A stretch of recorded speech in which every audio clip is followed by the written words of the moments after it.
በዚህ ቪዲዮ ምንም አይነት ፕሮዳክት ኪ መጠቀም ሳይጠበቅብን ያለምንም ሰብስክሪፕሽን ክራክ ያልሆነ ሌተስት ቨርዥን ማይክሮሶፍት ኦፊስ እና ማይክሮሶፍት ፕሮጀክትን በአንድ ላይ በቀላሉ ማንኛውም ሰው በነፃ እንዴት መጫንና መጠቀም እንደሚችል እናያለን። ኦፊሻሊ የሆኑ የማይክሮሶፍት ቱሎችን በመጠቀም ብቻ ኢንስታል እናደርጋለን። ሁሉንም ስቴፕ አንድ በአንድ ከተከታተላችሁኝ እናንተም ያለምንም ችግር ከማይክሮሶፍት ኢኮሲስተም ውስጥ የምትፈልጓቸውን ፓኬጆች እንደየፍላጎታችሁ ከስተማይዝ በማድረግ እየጫናችሁ መጠቀም ትችላላችሁ። ከሁሉም አስቀድመን በመጀመሪያ ከዚህ በፊት ጭነነው የነበረ የማይክሮሶፍት ኦፊስ ፓኬጅ ካለ አንድ በአንድ አንኢንስታል ማድረግ ይኖርብናል። በመቀጠል የኢንተርኔት ብራውዘራችንን ከፍተን አድራሻ መጻፊያው ላይ config.office.com ብለን ጽፈን ሰርች እናደርጋለን። በቀጥታ ኦፊሻል ወደ ሆነው የማይክሮሶፍት ኦፊስ ከስተማይዜሽን ቱልን ዳውንሎድ ማድረግ ወደምንችልበት ዌብሳይት ይወስደናል። ይህንን ቱል ከስተም ማለትም እኛ የምንፈልጋቸውን ብቻ መርጠን ዳውንሎድ ለማድረግ እንጠቀምበታለን። ወደ ታች ወረድ ብለን create a new configuration የሚለው ስር የምናገኘውን create የሚል በተን እንጫናለን። 64 ቢት አርኪቴክቸር እንመርጣለን። ኦፊስ ስዊትስ የሚለውን ተጭነን ሌተስት የሆነውን ኦፊስ LTSC ፕሮፌሽናል ፕላስ 2024 ቮሊዩም ላይሰንስ የሚለውን እንመርጣለን። ይሄ ቨርዥን ኦንላይን የማይክሮሶፍት አካውንት እና ሰብስክሪፕሽን ሳያስፈልገን ሁሉንም የኦፊስ ስዊት ሙሉ አክሰስ ይሰጠናል። ወደፊትም ኤኒታይም 2025 ወይም 2026 የሆነ ቨርዥን ሲኖር እዚህ ጋር አፕዴት ስለሚደረግ ቼክ ባደረጋችሁበት ሰዓት ላይ ሌተስት የሆነውን መምረጥ ትችላላችሁ። ማይክሮሶፍት ቪዚዮ ኢንክሉድ ማድረግ ከፈለግን ቪዚዮ በሚለው ስር እንመርጣለን።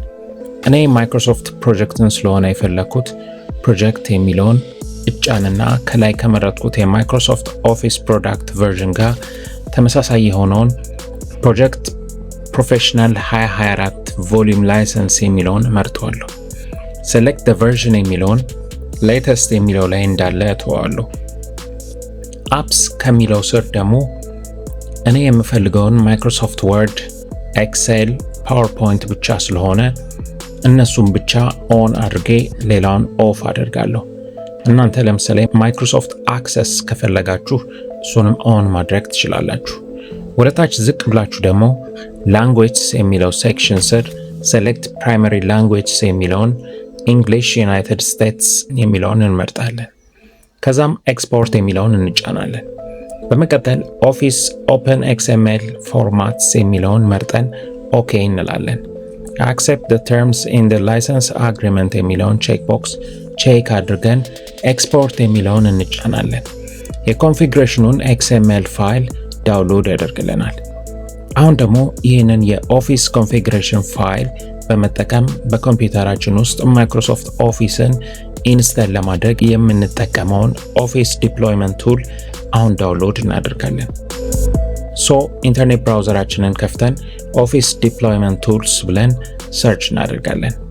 ዳውንሎድ ኦፊስ ዲፕሎይመንት ቱልስ የሚለውን ኦፊሻል የማይክሮሶፍት ሳይት እንከፍታለን። በመቀጠል ዳውንሎድ የሚለውን እንጫናለን። ዲፕሎይመንት ቱልስ ዳውንሎድ ካደረገልን በኋላ ራን እናደርገዋለን። እንደተለመደው ላይሰንስ አግሪመንት አግሪ አድርገን ኮንቲኒው እንለዋለን። ፋይሎቹን የት ቦታ ኤክስትራክት ላድርግ ብሎ ሲጠይቀን በቀላሉ አክሰስ የምናደርገውን ሎኬሽን እንመርጥለታለን። እኔ ለምሳሌ ዴስክቶፕ ላይ አድርጌዋለሁ። በመቀጠል ለራሳችን እንዲመቸን አንድ ፎልደር ከፍተን ለምሳሌ ኦፊስ ብለን ሪኔም ካደረግነው በኋላ ቅድም ዳውንሎድ ያደረግነውን ኮንፊግሬሽን ኤክስኤምኤል ፋይል ወደዚህ ፎልደር ኮፒ እናደርገዋለን። በተጨማሪም አሁን ኤክስትራክት ካደረግነው ደግሞ setup.exe የሚለውን ፋይል ክሪኤት ወዳደረግነው ኦፊስ ፎልደር ሙቭ እናደርጋለን። በመቀጠል ከአድሬስ ባሩ ላይ የፋይሎቹን ሎኬሽን ኮፒ አድርገን እንይዛለን። ከዛም ስታርት ብለን cmd ጽፈን ኮማንድ ፕሮምፕትን ወይም ዶስን run as administrator ብለን እንከፍታለን። ዶስ ላይ cd ብለን ጽፈን ኮፒ ያደረግነውን ሎኬሽን ፔስት እናደርጋለን።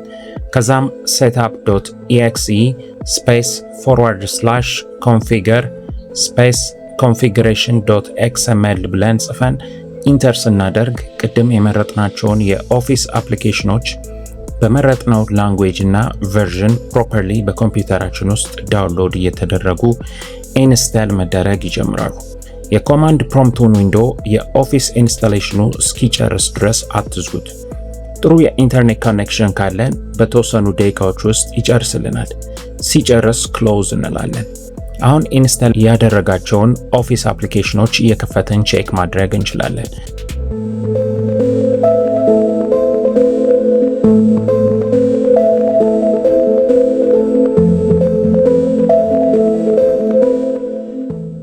እንደምታዩት ማይክሮሶፍት ፕሮጀክትም በትክክል ኢንስታል አድርጎልኛል።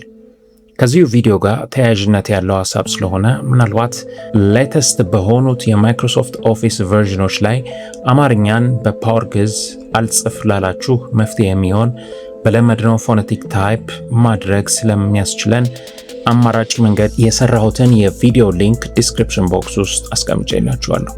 መረጃውን ጠቃሚ ሆኖ ካገኛችሁት አንደኛ ይህን ቪዲዮ ላይክ ማድረግ፣ ሁለተኛ ኮሜንት ላይ የተሰማችሁን ማንኛውንም ሀሳብ መግለጽ፣ እንዲሁም ሶስተኛ የዚህ ዩቲዩብ ቻናል ቤተሰብ ካልነበራችሁ ሰብስክራይብ ማድረግ አደራ እንዳይረሳ። አመሰግናለሁ። በቀጣይ ቪዲዮ እስከምንገናኝ ሰላም ሁኑልኝ።